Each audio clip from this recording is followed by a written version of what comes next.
ಅಕ್ಷಯ ತೃತೀಯದ ದಿನ ಬಂಗಾರ ಖರೀದಿಸಿದ್ರೆ ಒಳ್ಳೆದು ಅಂತ ಹೇಳ್ತಾರೆ. ಆದ್ರೆ ಈ ಬಾರಿ ಬಹಳ ಎಚ್ಚರಿಕೆಯಾಗಿರಬೇಕು. ಯಾಕಂದ್ರೆ ಅದಕ್ಕೆ ಸಂಬಂಧಪಟ್ಟ ಹಾಗೆ ಒಂದು ಬಿಗ್ ಬ್ರೇಕಿಂಗ್ ಅಪ್ಡೇಟ್ಸ್ ಬರ್ತಾ ಇದೆ. ನೋಡ್ತಾ ಹೋಗೋಣ. ಈ ಬಾರಿಯ ಅಕ್ಷಯ ತೃತೀಯದ ದಿನ ಬಂಗಾರವನ್ನ ಖರೀದಿ ಮಾಡಬಾರದು.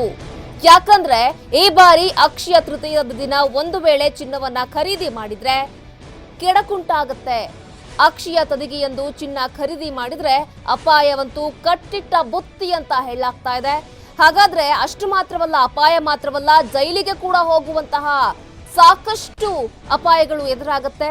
ಚಿನ್ನದ ವಿಚಾರದಲ್ಲಿ ಸೆರೆಮನೆವಾಸ, ಕಾರಾಗೃಹವಾಸ ಮಾಡಬೇಕಾಗಿರುವಂತಹ ಅಪಾಯ ಕೂಡ ಈ ಬಾರಿ ಸಂಭವಿಸುವಂತಹ ಸಾಧ್ಯತೆ ಇದೆ. ಯಾಕಂದ್ರೆ ಹೇ ವಿಳಂಬಿ ಸಂವತ್ಸರದಲ್ಲಿ ಈ ಬಾರಿಯ ಅಕ್ಷಯ ತೃತೀಯ ಇದೆ. ಹಾಗಾಗಿ ಅದು ಬಹಳಷ್ಟು ಅಶುಭವಾಗಿದೆ. ಅಷ್ಟು ಮಾತ್ರವಲ್ಲ, ಈ ಬಾರಿ ಅಕ್ಷಯ ತೃತೀಯ ಬಂದಿರೋದು ಶನಿವಾರದಂದು. ಆದ್ರೆ ಶನಿವಾರ ಚೋರಕಾರಕ ಆಗಿರೋದ್ರಿಂದ ಚಿನ್ನ ಖರೀದಿ ಮಾಡಿದ್ರೆ ಆ ಚಿನ್ನ ಕಳವಾಗುವಂತಹ ಸಾಧ್ಯತೆ ಇದೆ. ಮತ್ತೊಂದು ಕಡೆ ಕಾರಾಗೃಹವಾಸ ಅನುಭವಿಸುವಂತಹ ಸಾಧ್ಯತೆ ಇದೆ. ಹಾಗಾಗಿ ಆಪತ್ತುಗಳಿಗೆ ತುತ್ತಾಗಿ ಸದಾ ಕಾಲ ಮನಸ್ಸು ಭಯಗ್ರಸ್ತವಾಗಿರೋದು, ಪ್ರತಿಯೊಂದು ವಿಚಾರಕ್ಕೂ ಕೂಡ ಭಯಪಡುವಂತಹ ಅಗತ್ಯತೆಗಳು, ಸಂದಿಗ್ಧತೆಗಳು ಎದುರಾಗುವಂತಹ ಸಾಧ್ಯತೆಗಳಿದೆ.